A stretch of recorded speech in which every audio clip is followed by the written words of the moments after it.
Olá, bem-vindos! Está começando mais um programa Raízes, programa que conta a história de quem faz parte da história de Macaé. Sou Bruno Horta, você está na TV Câmara, segue a gente nas redes sociais, sempre Câmara de Macaé, é o nosso @. E quem está comigo hoje, Lívia Sá. Lívia, que legal receber você. Muito bom, prazer é todo meu estar aqui. Gosto muito de você, te sigo nas redes e é bom ter esse contato pertinho. Isso é mútuo, porque eu também te sigo já há muito tempo, porque é muito legal. E quando eu fiz o convite, caramba, foi tão em cima da hora, e que bom que você pôde aceitar, porque você tem uma correria na sua vida, né? É uma correria. Cada hora eu estou num lugar, dou aula, faço atendimento, aí cuido da criança, vou buscar na escola, e, enfim, é bem correria mesmo. Mas hoje eu estava mais tranquila. Imagino. Mas eu não vou nem antecipar muito aí essa sua história, que é muito interessante, muito representativa também, inclusive fora do país. Vamos chegar lá. Como é que você chegou em Macaé? Como é que foi isso? Eu cheguei em Macaé através do meu marido. A gente se conheceu na rede social há 13 anos atrás. A gente fez 12 anos de casado agora. E aí, num site na época era site, não tinha aplicativo, mas num site de relacionamento chamado Amor em Cristo. Eu sou evangélica e ele é pastor, né? Então, na época ele não era pastor ainda, ele tinha acabado de se divorciar. E aí entrou nesse site, a gente se conheceu ali, começamos a conversar. Em menos de um ano a gente já tinha casado e já tinha vindo pra cá. E antes até de eu vir morar aqui, eu já tinha transferido meu título pra cá, porque eu falei, não, é aqui que eu quero ficar. Meu marido falou, Lívia, pra você conseguir qualquer coisa aqui, você tem que ter o seu título aqui. E aí eu fiz isso, e aí fiz os concursos todos, antes mesmo de morar, na época 2012, né? Teve vários concursos. Teve do final do governo River, teve isso ali. Concurso. Eu saí fazendo tudo, passei em praticamente todos que eu fiz, só que a colocação me deixou melhor no da saúde. Fiz pra gente comunitária, passei em terceiro lugar na época. E aí demorou para assumir também, né? Porque a gente foi um concurso que não estava querendo sair, estava empacado. Aí com um ano, mais ou menos, depois de um ano, todos os agentes comunitários entraram, a gente fez um curso e entrou. E aí eu morava na Aroeira. Hoje eu moro na Aroeira também, mas na época eu morava também na Aroeira. Eu saí, fui para o Miramar, depois voltei para a Aroeira. Mas foi uma correria, né? Foi. Você mudou de vida, assim, muito rápido. Larguei tudo que tinha lá. Eu morava em Resende. Meus pais hoje em dia moram em Itatiaia. Eu sou carioca da Gema. Eu nasci na Tijuca. E aí fui morar em Campo Grande, bem novinha. Fiquei 20 e poucos anos em Campo Grande. Eu moro em Campo Grande. Moro lá. Eu gosto muito de lá também. E aí fui pra Resende, fiquei uns 10 anos lá, foi quando conheci ele e vim pra cá. E eu trabalhava lá como babá na época e fazia faculdade de enfermagem já. E aí vi que aqui também tinha faculdade, falei assim, dá pra transferir. Aí fiz na Estácio lá e transferi pra Estácio daqui. E você chegou aqui casando? Casei, meu primeiro dia morando aqui foi casada. Casei e vim pra cá. Eu vim antes, né, também pra fazer as provas, é claro, mas pra ficar mesmo direto, foi casando. O que você achou de Macaé, quando você botou o pé? Eu gostei muito, assim, meu marido, macaense, filho de macaense, é o Carlos Ulisses. Ele é pastor, ele não atua como pastor, mas hoje em dia ele atua mais como psicomotricista, ele atua numa clínica aqui perto.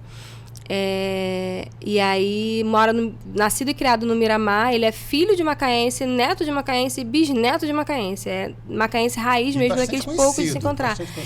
As pessoas conhecem muito ele, mas principalmente o pai dele, né? A cabeleira, Carlos Alberto Kim. Essa história é bacana de contar. E o meu pai, engraçado que o meu pai também tem o mesmo nome do pai dele, é Carlos Alberto. Os dois são Carlos Alberto. Na nossa certidão de nascimento tá lá, Carlos Alberto pros dois lados. E aí ele era mais conhecido como Cabeleira.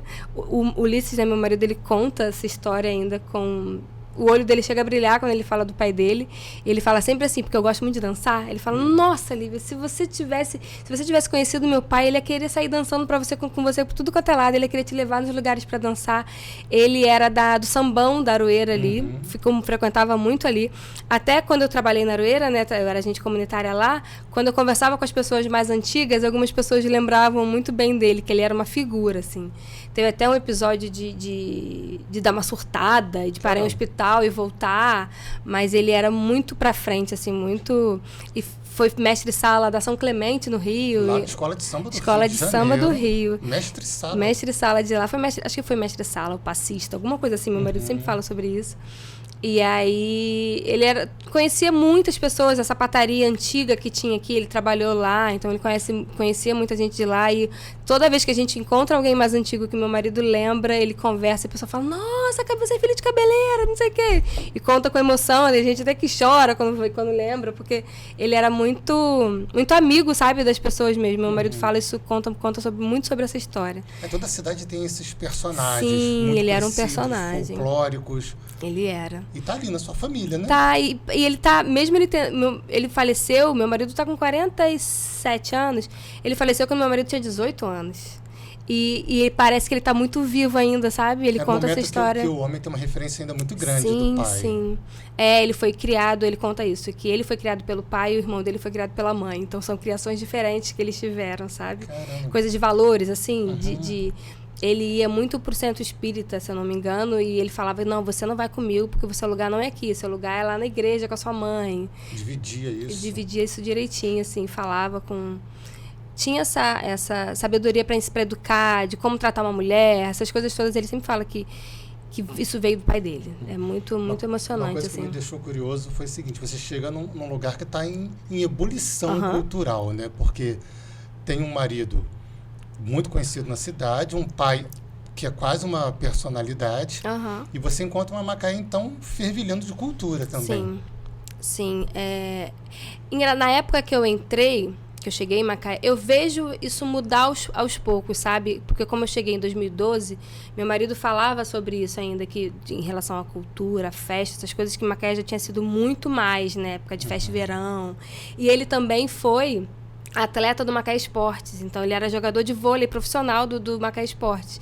Então ele rodava a cidade toda, ele conhece muita gente na cidade.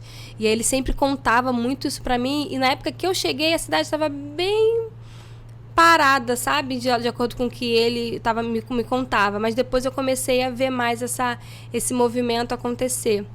Estudando, trabalhando, né? Então, veio uma crescente. Eu sei que tinha muito mais antes, mas na época que eu cheguei estava meio parada. Agora que começou a voltar de novo esse movimento, sabe? Aquele 2012 que você... 2012, 12. Isso.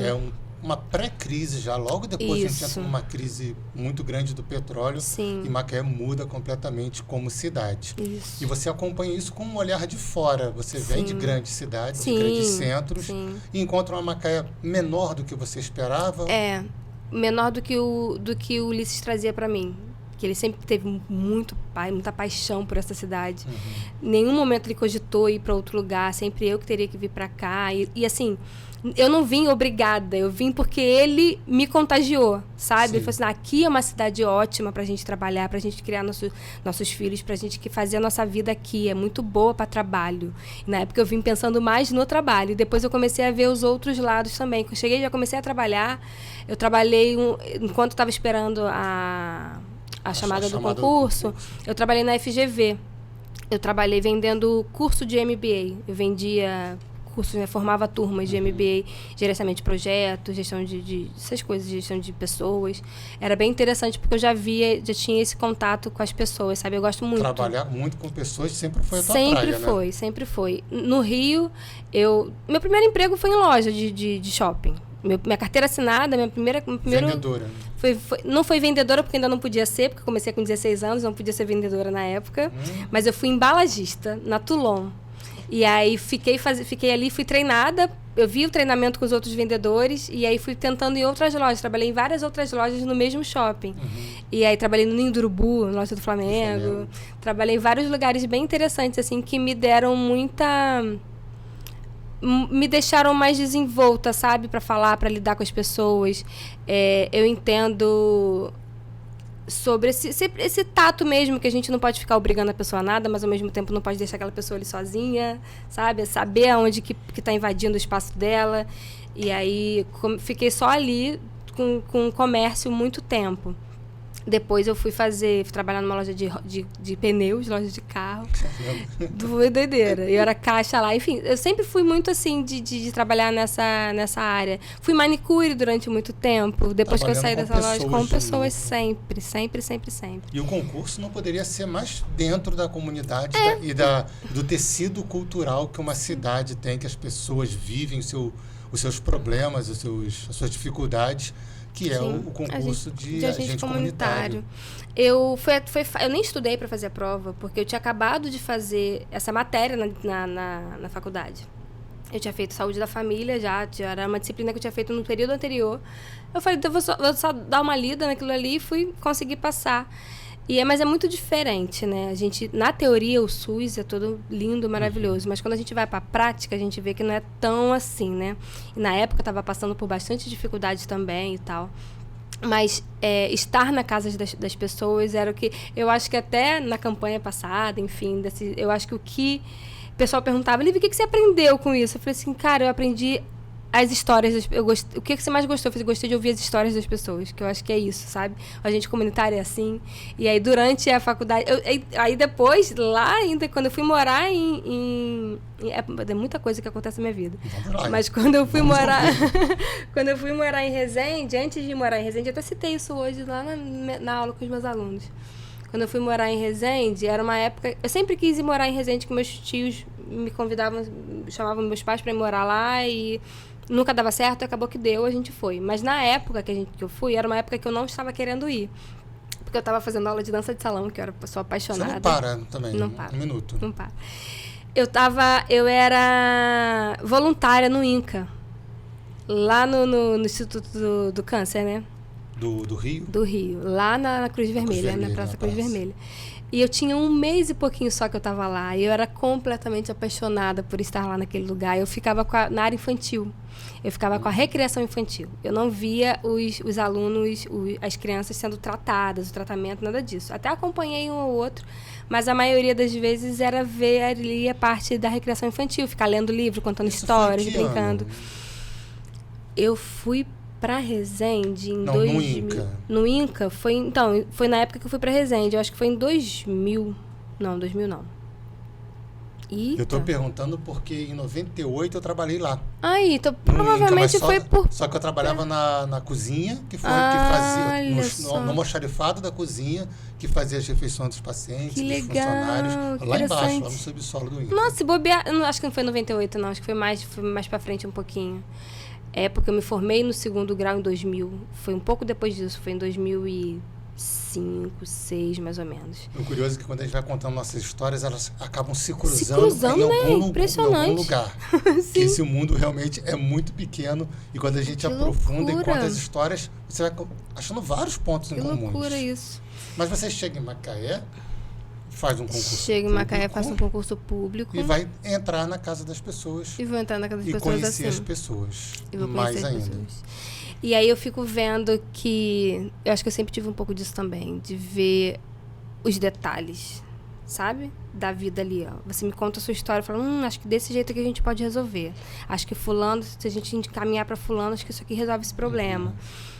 E aí era ruim para mim, enquanto agente comunitária, ver o que a pessoa precisava e não tinha uma comunicação forte dentro dessa rede para eu saber o que exatamente que essa pessoa... Ou então eu sabia, mas não, o que ela precisava não estava funcionando. A ponta não funcionava. E aí, como que faz? A pessoa está precisando de um exame oftalmológico, mas não tem oftalmo para atender essa pessoa. Isso já há muito tempo atrás, né? Agora está caminhando bem. Mas eu ficava muito assim. Então, às vezes, eu até preferia ficar mais dentro da unidade do que indo para casa das pessoas, porque eu vou para lá para casa das pessoas, mas não consigo resolver o problema dela. O que eu faço? É uma preocupação social e também política. E uma coisa que me chamou a atenção quando você começou a conversar aqui com a gente é que você transferiu logo o seu título para cá. Sim. Por quê? Meu marido que me convenceu a isso. Ele falou assim, Lívia, qualquer coisa que você vai fazer aqui, você precisa ter o título aqui. Eu falei, você vai morar numa cidade, eu acho que é isso, eu acho que é o amor pela cidade. Ele ama tanto essa cidade e me envolveu tanto nesse amor, que falou, você precisa ser macaense de verdade, macaense raiz não você, né? Mas macaense de verdade. E aí eu acho que foi isso, agora eu sou macaense. Eu lembro que eu falava com orgulho quando eu pegava o título, que sou macaense. Você recebeu o título? Recebi, cidadão macaense também. Quem te deu o título? Foi a Isa. Ah, que bacana. Foi Isa? Gente, foi. Olha. Foi Cezinha, Cezinha? Desculpa. Isa me deu uma moção de honra. Mérito político. Mérito político, é. Cezinha me deu a cidadania. E aí hoje eu sou macaense de verdade, né? Sim. Mas foi muito bom isso. Mas tinha essa preocupação política também, porque Tinha. você via as coisas acontecendo na sociedade. Aí já nasceu em mim um resolvê-las. pouco dessa questão política, mas veio mais forte ainda quando meu filho nasceu. Por quê? Porque ele nasceu, tem 9 anos, né? Que ele nasceu. Eu me engravidei no meio da faculdade, ainda não tinha me formado ainda como enfermeira. Já era agente comunitária. Na verdade, eu assumi e engravidei logo depois. Parece até que foi de propósito, porque eu tenho direito aos 6 meses de licença. E aí, ele ficou na UTI quando ele nasceu. Eu não estava preparada para isso, eu achei que ia ser tudo lindo, maravilhoso, que ia ter um parto normal, sem precisar de muita ajuda. Hoje em dia eu sei que a gente precisa ter um suporte profissional para conseguir um parto respeitoso. Então, eu tive meu parto roubado, eu falo assim, porque eu queria ter a chance de passar pelas fases do trabalho de parto, tudo direitinho, mas meu parto foi induzido, então minha dor foi gritante, eu fiquei com dor o tempo inteiro. Fiquei 24 horas em trabalho de parto, né, com essa dor absurda por conta do remédio que eles me deram. E aí no final ele nasceu de cesárea, não consegui ter parto normal.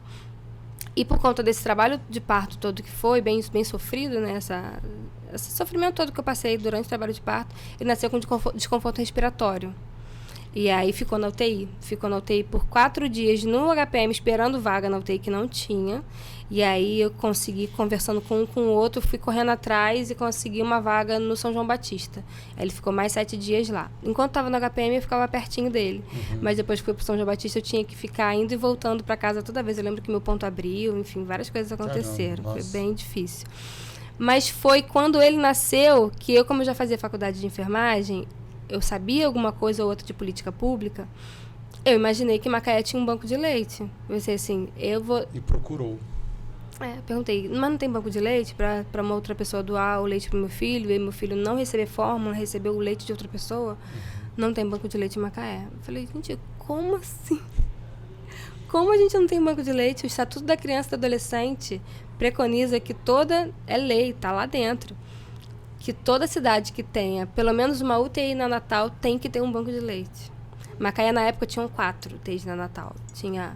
Públicas e privadas. Isso, 2 públicas. Pública, São João Batista funcionava das 2 formas também, né? HPM, São João Batista, Unimed e Nicolau Urbano. E não tinha um banco de leite. Eu falei, gente, como assim não tem banco de leite? Eu fiquei passada com essa história. Consegui fazer ele mamar no peito, graças a Deus deu tudo certo. Pesquisei sozinha também toda essa história para fazer dar certo. Fiz, quando ele chegou em casa deu certo. Mamou até 3 anos, quando ele falou assim, não quero dar mamãe, já bebi tudo. Ele falou desse jeito. 3 anos é uma idade difícil, né? Poucas mães levam até os 3 anos. Pra mim foi suave, que eu falo assim, posso falar suave, porque antes de 1 ano ele já dormia uma noite inteira. Então ele não ficava mamando o tempo inteiro. Quando eu voltei a trabalhar, eu consegui fazer ele mamar só poucas vezes durante o dia. Então ele estava recebendo o que ele precisava e eu também ele não ficava naquela dependência minha o tempo inteiro. Eu tinha um certo limite. Ele já sabia onde que era o meu corpo e onde era a fome dele, sabe? Sim. Ele já sabia respeitar isso. E aí, assim, desse jeito, dá para levar bastante tempo. Dá para levar até 2 anos ou mais, que é o que preconiza o Ministério da Saúde. Então, eu consegui fazer isso, né? Esse fato, né, lamentável, triste, sim, muda a sua vida. Mudou a minha vida completamente. Eu fui transformada pela história da amamentação que eu passei com meu filho, porque ver que não tem banco de leite, sofrer o que eu sofri durante a minha maternidade, o meu puerpério, por ser sozinha em Macaé, não tinha família aqui. Eu tinha a família do meu marido, mas minha sogra já idosa, não conseguia dar conta de chegar junto em nada. Eu emagreci, quando meu filho nasceu eu tinha 82 quilos, um mês depois eu já estava com 69 quilos, sabe? Perdi muito peso, porque eu não conseguia comer direito. Vendo tudo isso que eu passei e sabendo que Macaé é uma cidade que recebe muita gente de fora, principalmente para trabalhar, gente, quantas mulheres sofrem isso também que eu sofri? Não quero mais que as pessoas passem sobre isso, sabe? Eu comecei a estudar sobre a amamentação, eu comecei a me capacitar sobre isso, né? E até você falou internacional. Hoje em Vamos dia, chegar lá, vou te perguntar sim. E aí eu comecei a entrei num grupo de mães e nesse grupo eu comecei a contar a minha história da amamentação e serviu de exemplo para outras pessoas. Eu dava dicas e tudo, e uma amiga minha falou, Lívia, por que você não trabalha com amamentação? Fui pesquisar e comecei a trabalhar com isso. Você começou a montar uma rede. Uma rede. Que não tinha nenhuma referência em sim, Macaé, só sim, referências externas. E esse tipo de rede também sofre uma espécie de questionamento ainda de alguns órgãos públicos, políticos. Sim. Eu não sei se existe também um preconceito pessoal de algumas pessoas sobre o tema. Você enfrentou qual dificuldade nesse início? Esse início foi bem difícil porque as pessoas têm a cultura, têm dentro da cabeça delas, né, tendo um inconsciente coletivo que amamentar é natural. Que mamar é só botar o bebê no peito, o bebê vai mamar. Que a pessoa não tem porquê. Eu não preciso de alguém que me ajude com isso, porque isso é natural, é só botar o bebê no peito. Mas nem sempre é assim. Não é, a maioria das vezes é assim. Eu tenho um X, né? Meu N é viciado, porque eu só vejo pessoas que estão com dificuldade para amamentar. Então, as pessoas que não têm dificuldade para amamentar, não sei o que comem, não sei do que sobrevivem, não sei onde elas estão. A maioria dessas pessoas eu não encontro, só encontro mais com essas pessoas que têm dificuldade. E eu vejo muitas pessoas com dificuldade para amamentar, de peito ferir, de dar mastite, de dar outras coisas, de baixa produção, e o bebê não engorda, tudo isso a gente consegue atuar com a consultoria e amamentação. E aí, hoje em dia, eu já sou referência na área, né? Depois de mim vieram várias outras. E não só isso, né? Tenho eu acho que eu sou... Acho não, tenho certeza. Que eu sou a que tem mais capacitações mesmo, né? De estudar. A pessoa que mais estuda amamentação. Como essa capacitação? Explica um pouco pra gente, um pouco desses degraus para sair de uma mãe que foi vítima de violência, que sofreu uma violência no seu momento de parto, até ser uma referência, você consultora internacional de lactação. Isso. Eu escrevi porque eu queria pegar o nome certinho. Sim. Então, não foi de um dia para o outro. Não aconteceu tem na sua 7 anos vida. que eu atuo com isso, né? O Arthur tinha uns 2 anos quando eu fiz o meu primeiro curso. Quando eu estava conversando com essas meninas no grupo, uma delas perguntou assim para mim, que foi até a mesma que começou a campanha do Banco de Leite comigo. Ela perguntou, Lívia, por que você não trabalha com isso? Eu falei, mas existe trabalhar com isso? Eu mesmo tinha esse certo preconceito, assim, mas para que trabalhar com isso? Não deveria ser uma coisa óbvia? Todo profissional não deveria saber sobre a amamentação? Não é, para você ter uma noção, Bruno, nenhuma faculdade da área da saúde existe, nenhuma faculdade, existe na grade curricular uma disciplina de aleitamento materno. É impressionante. Como que pode? Porque faz parte da vida de praticamente todas as mulheres. Todo mundo. Não só das mulheres, de qualquer pessoa que amamenta, porque mulheres trans também podem amamentar. Sim. Entendeu? Bem todo lembrado, mundo, bem todo importante. mundo. E para você ter uma noção, na faculdade, na especialização de mastologia, o mastologista que entende de peito, ele não entende sobre amamentação. Não fala sobre amamentação no currículo. Caramba, a gente fica surpreso quando começa a ter acesso ao conhecimento. É assustador quando a gente sabe disso. E assim, por isso que eu falo sobre isso, porque não é só... Eu sou enfermeira, só por eu ser enfermeira eu já tenho autonomia para trabalhar com amamentação. Não é assim, porque a gente não estuda isso na faculdade. Enfermagem, fisioterapia, fono, qualquer uma das especializações, nutricionista, não existe essa especialização, esse detalhamento sobre a amamentação no curso. E você sabe? não achou isso na Macaé que você morava? Não achei. Eu fui pesquisar na internet. Primeira coisa que apareceu lá, curso de consultoria e amamentação. Eu falei, gente, como assim? Vou fazer. Aí vi lá a Bianca Balaciano, que para mim foi o melhor lugar que eu poderia começar. Ela é uma psicóloga, referência também no Brasil. E ela estava escrito lá, para todo mundo, não precisa ser profissional da saúde. Eu pensei, eu sou agente comunitária ainda, não estou formada. Era um curso livre. Era no curso livre. Cheguei lá, só tinha obstetra, pediatra, só gente grande fazendo curso. Tipo assim, todo mundo já sabia, a mulher já era muito famosa. E eu estava chegando ali primeiro, assim, gente, como assim? E aí, ali com ela a formação de base dela é de psicologia, ela é psicóloga. Ali com ela eu aprendi que a gente não tem que levantar a bandeira da amamentação a qualquer custo. Que a pessoa que amamenta, a dona dos peitos, tem o direito de escolher o que ela quer fazer. Perfeito. E isso, assim, mudou a minha visão em relação à amamentação, porque eu achava que eu tinha que levantar a bandeira da amamentação a qualquer custo. Tem que mamar, porque toda criança tem o direito de ser amamentada, toda mulher tem que amamentar, toda pessoa tem o direito de amamentar. E não é assim. Aí depois disso, eu comecei a pensar de outra forma. Eu pensei, toda pessoa tem que ter o direito à informação. Ela tem que ter informação baseada em evidência. Ela tem que tomar decisão informada. Ela sabe quais são os benefícios da amamentação, ela sabe quais são os prejuízos de não amamentar, ela sabe disso tudo. E ainda assim ela tem o direito de escolher se ela quer ou não amamentar, até porque não depende só dela. Depende da rede de apoio, depende dos profissionais que estão com ela, depende de saúde pública, depende de um monte de coisa. Então ela tem o direito de não querer também. E isso mudou a minha vida. Isso acontece. Acontece Vários muito. Casos. Vários casos de não A conseguir. mãe, eu não quero, não consigo, não posso. Não quero. Já aconteceu de eu ir para atender só pra como se estivesse dando assinatura embaixo do que, tipo, assinatura que não quer e você tem o direito de não querer, sabe? Não é um crime, não é um Não é problema, um não é crime. um desvio Você não é ético. menos mãe por causa disso. Porque tem muito isso de comparar, né? Até eu gosto, sempre quando eu posto isso numa rede social, vira sempre, nossa, mas é verdade. Amamentar não é amor. Amamentar não é um ato de amor. Quando a gente bota o peso do amor na amamentação, a gente compara quem amamenta no peito e quem não consegue amamentar. Olha que questão importante e até bonita. Eu até bastante. me emociono falar nisso, Muito. porque a gente julga as outras mães, sabe? Sim. As mulheres são... Quando vem agora agosto, né? Agosto dourado é o mês da amamentação.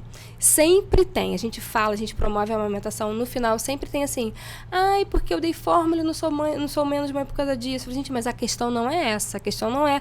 Eu falar da amamentação, eu não estou julgando quem não deu, né? Quem amamentou por fórmula. Até porque essa pessoa que amamenta, ela deveria ser a última a ser responsabilizada pelo sucesso ou não na amamentação. Porque, como eu falei, depende do parceiro ou da parceira, depende da rede de apoio, depende da rede profissional, depende de toda uma sociedade, depende de políticas públicas. Então, assim, a primeira, na verdade, deveria ser responsabilizada pelo sucesso ou não na amamentação são as políticas públicas que são implementadas ou não. Sim. Entendeu? Então, assim, é muito profundo. Ainda tem uma questão biológica também, que às vezes acontece, porque o corpo humano, pela sua característica de individualidade, cada um vai reagir de uma forma diferente. Nada garante nada. No corpo humano, nada é certo. Sim, nada. Eu já vi de tudo. Já vi peito duro, areola dura. Eu falei, não vai conseguir. Eu pensei comigo, né? Não vai conseguir. Como que a gente faz? Aí o bebê chegou, a gente tentou. Nisso que tentou, o bebê pegou Só e foi. foi. Sabe? Falei, gente, como assim? A pessoa precisa ser oportunizada. Sabe? A gente não pode chegar e falar, seu peito é pequeno ou seu peito é desse jeito. Não, não existe isso. E existem questões biológicas também, como o hipotiroidismo, por exemplo, pode atrasar um pouco a descida do leite. Diabetes gestacional, às vezes, também atrasa um pouquinho. Cirurgias mamárias, às vezes, atrapalham também, mas nada disso proíbe a amamentação. A única coisa que proíbe a amamentação é se a pessoa tem o HIV. Aí sim, é proibido. Mas a questão médica... Para não ter o risco de passar via leite materno, para não passar para a criança. Até assim, aqui no Brasil é proibido. Na África, por exemplo, em lugares que são bem pobres dentro da África, é liberado. Porque entre um bebê morrer de fome e ter o risco de... Né? Porque na verdade é um risco de 0,5% de adquirir. É um risco muito baixo, mas ainda assim é um risco fatal, né? Que se pega...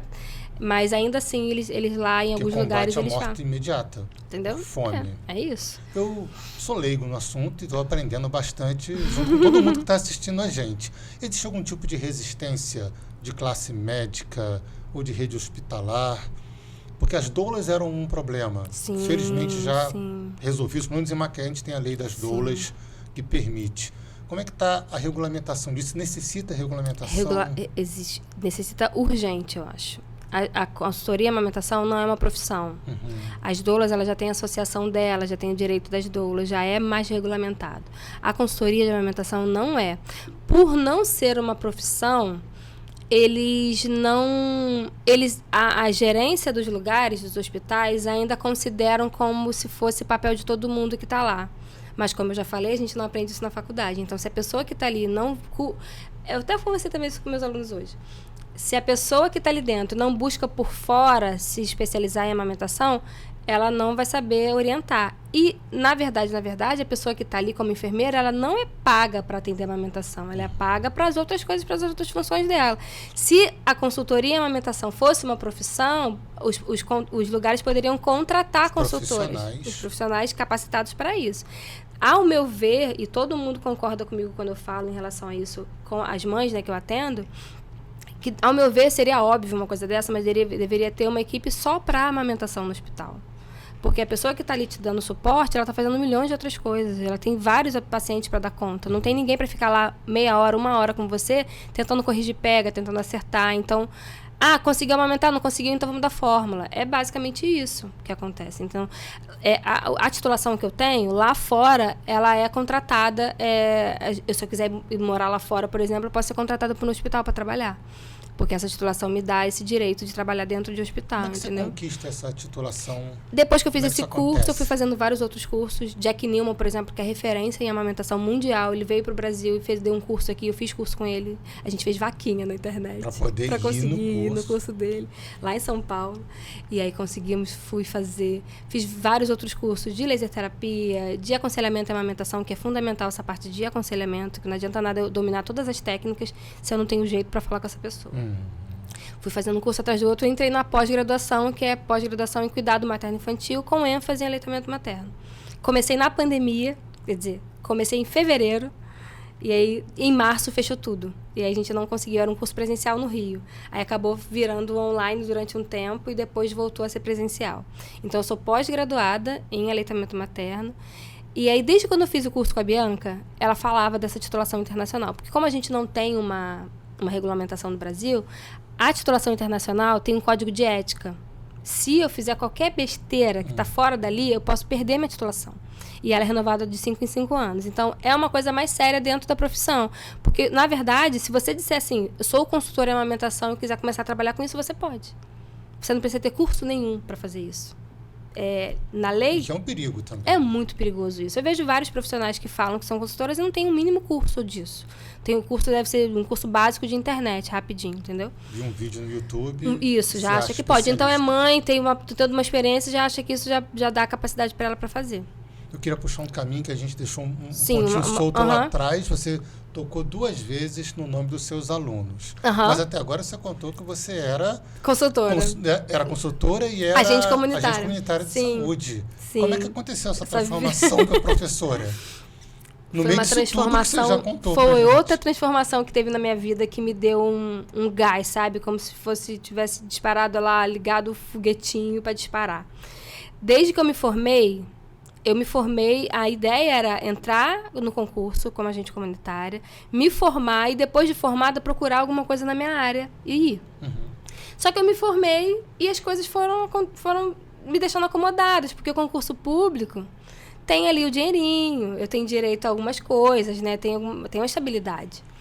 E aí eu percebia que eu podia crescer muito mais. Sempre ficava me incomodando com isso, porque era 40 horas. Então eu fazia os atendimentos, mas nos horários.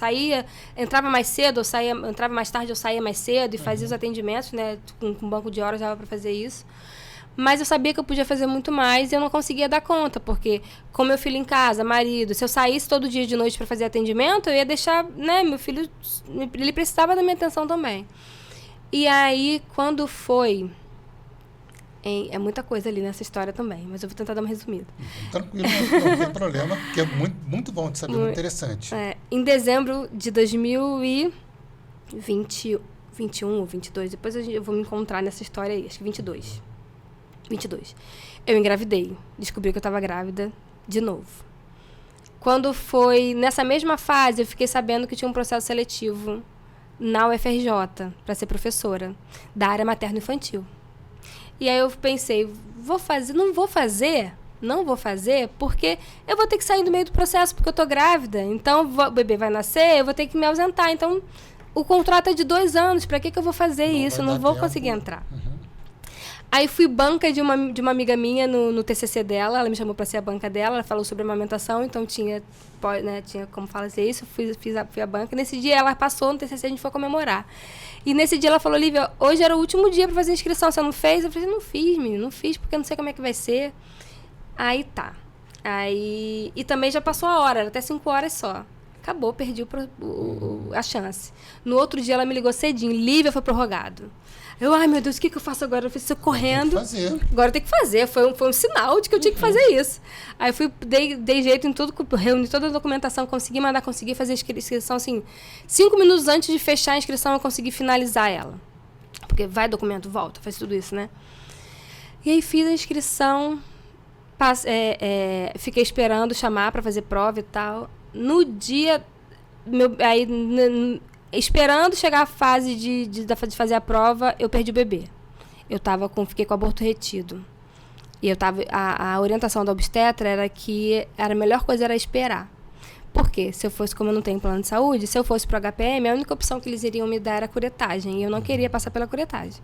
Poderia fazer uma miúca, que é uma aspiração, de puxar, que seria muito mais suave. Eu falei, não, eu vou esperar sair naturalmente.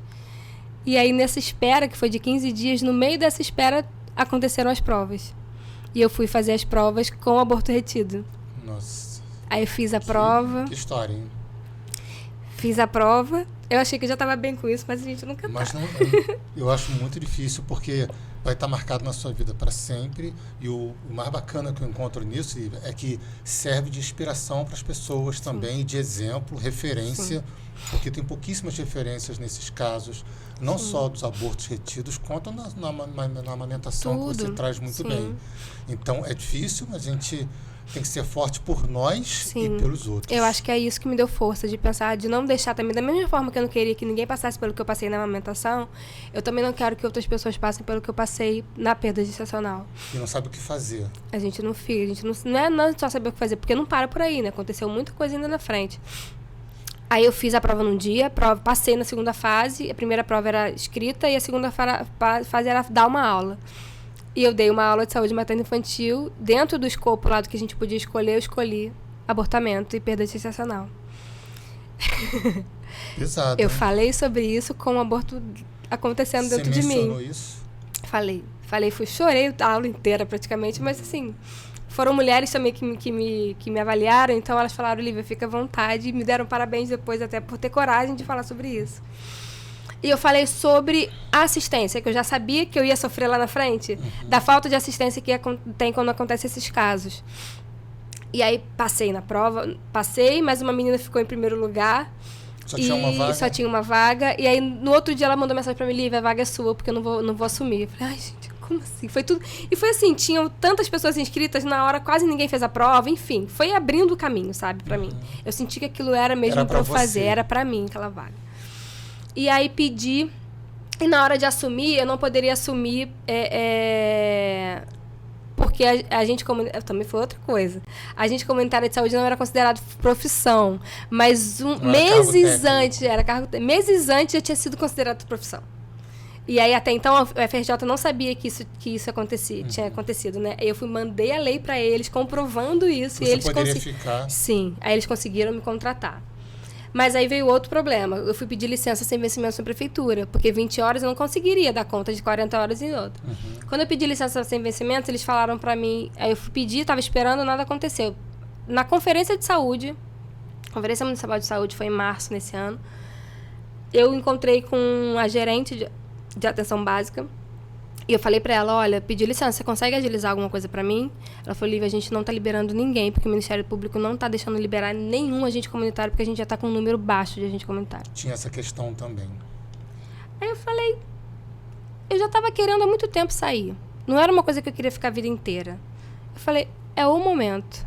Eu falei, eu quero assumir na UFRJ, quero passar por essa experiência de dar aula, pra saber, sentir isso. E abriu mão de uma matrícula no cargo público. Falei, vou abrir mão. Não tô conseguindo licença e vencimento, vou pedir logo a exoneração. Pedi, fui até lá no gabinete de ISA, falei assim, imprime um negócio aqui pra mim, por favor. Imprimiram, eu preenchi, tirei foto e mandei na hora. Eu e a Amanda, minha amiga, essa do TCC. Eu falei, ela falou, você tá maluca? Eu falei, não tô maluca não, eu já tinha que ter feito isso há muito tempo, parece que eu já tô atrasada com isso, é o momento de fazer. E hoje você ainda dá aula? E aí eu dou aula, é o contrato de 2 anos, acaba no final do ano. Geralmente se renova. Renovou para 1 ano só pode ser renovado para mais 1 ano. Já foi renovado. Só que eu tenho a plena consciência de que eu quero trabalhar com amamentação pro resto da minha vida. Então, eu vou continuar, independente do que acontecer esse ano, eu vou continuar fazendo atendimento em amamentação. E, assim, não gosto muito de falar de números, né? Às vezes as pessoas ficam sem graça de falar sobre salário, sobre quanto recebem. Sim. Eu não tenho pudor nenhum de falar isso, não tem problema nenhum de falar sobre isso. Quando eu estava trabalhando como agente comunitário, meu salário era 2.000 e pouquinho, que vinha limpo para mim. Eu trabalhava como consultora, eu recebia em torno de 2, 3 mil no máximo. Tá acabando o seu tempo, né? A produção tá avisando a gente que tá acabando, mas a gente vamos finalizar nossas histórias. E aí, quando eu pedi a exoneração, de um mês pro outro, meu salário, minha receita como consultora de amamentação já foi para 6 mil. Então, meio que triplicou. É uma grande diferença. Entendeu? Então, assim, já fui muito, tipo, era o que eu tinha que fazer. E você perguntou, só para voltar nisso, eu fiz esse monte de curso e a titulação internacional, ela veio disso, de todas essa... Porque para você ser titulado internacionalmente, é uma certificação, né? De que eu sei o que eu estou fazendo. Sua prática. A prática e a teoria. Então, eu sei o que eu estou fazendo, então você vai ser certificada para isso, internacionalmente. E aí, eu precisava comprovar 1.000 horas de atendimento, eu tinha essas horas, mais até, eu tenho muito mais do que essas horas de atendimento. Eu tive que fazer uma prova de 175 questões, numa sala, assim, fechada, tudo organizado, me filmando o tempo inteiro, eu fiz aquela prova ali. Eram 75 teóricas só e 75 com imagens, 75, enfim. E aí... 90, o cálculo, sou ruim também de matemática. Mas eu fiz essa prova, paguei também uma taxa de $400 para fazer a prova. E aí, 3 meses depois, só que veio o resultado. Fiquei 3 meses na ansiedade. Você sabia se tinha sido aprovada, reprovada? Não sabia de nada, porque não dão gabarito, não dão nada. A gente não tem nem acesso, a gente nem pode falar como foi essa prova para ninguém, sabe? Que regulamento muito, difícil. Muito. E aí veio a certificação internacional em dezembro do ano passado. E aí, a partir de janeiro desse ano, eu sou consultora internacional de amamentação, a única da região, né? Macaé, Rio das Ostras, essa região aqui perto tem, em Nova Friburgo, se eu não me engano, tem, Campos também tem, mas aqui na região eu sou a única que tem essa titulação. É espetacular. Eu falo aqui no programa que a gente fala de raiz, a gente fala de história, e eu sou historiador, Sim. professor de história, licenciatura, e uma frase que não tem sentido para mim é fim da história. Não existe. Porque a história não acaba. Então, a nossa entrevista não acaba aqui. Sim. Ela vai continuar. Eu só preciso falar do banco de leite. Porque eu comecei a campanha do banco de leite depois Lívia, disso. Fale sobre o banco de leite. Porque tá dentro da minha história, né? Eu conheci uma amiga, fiz amizade com uma menina que estava desperdiçando leite. Ela jogava meio litro de leite no ralo todo dia quando ela voltou a trabalhar. E aí eu lembrei da minha história com meu filho que precisava do leite. Eu falei, gente, por que não tem banco de leite aqui? E aí começamos a pesquisar, vimos que tinha falado sobre isso numa conferência de 2013, se eu não me engano. E não falou mais sobre isso. A gente começou a retomar essa campanha, resumindo, né?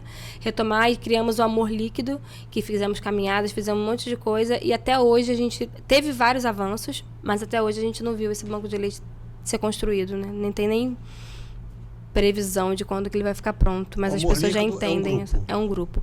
O Amor Líquido a gente fala... Não é nem por ato de amamentar, porque eu já falei que não é amor. Mas o ato de doar para outra pessoa, a gente considera essa doação um amor líquido.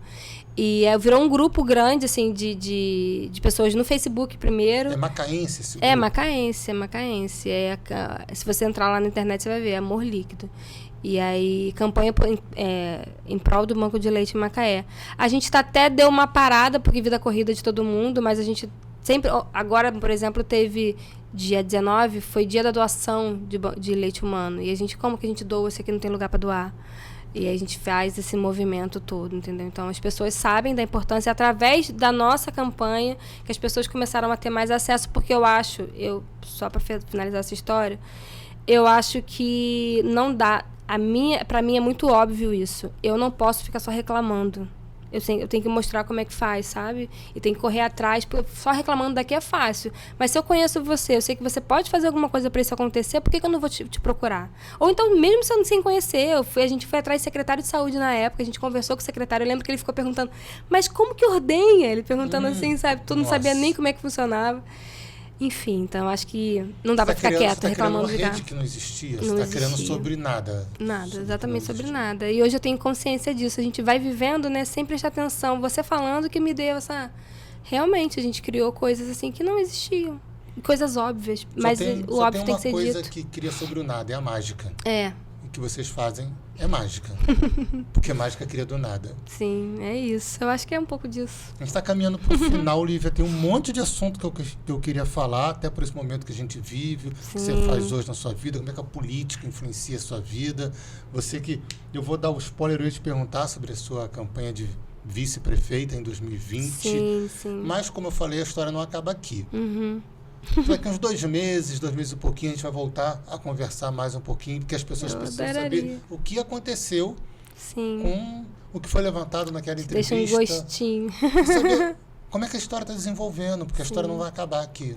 Então, para a gente caminhar para o final, eu queria que você falasse alguma coisa, desse um recado para o pessoal, porque a nossa história não acaba aqui. Sim, não acaba, um pouco de spoiler também. Eu entrei na política por conta disso, né? Por conta dessa campanha do Banco de Leite, porque eu acredito que, da mesma maneira que eu falei que eu posso ficar reclamando e tem que falar com alguém, se eu tenho a oportunidade de botar isso em prática, por que eu não vou aceitar? Então, eu aceitei o desafio de me candidatar na época.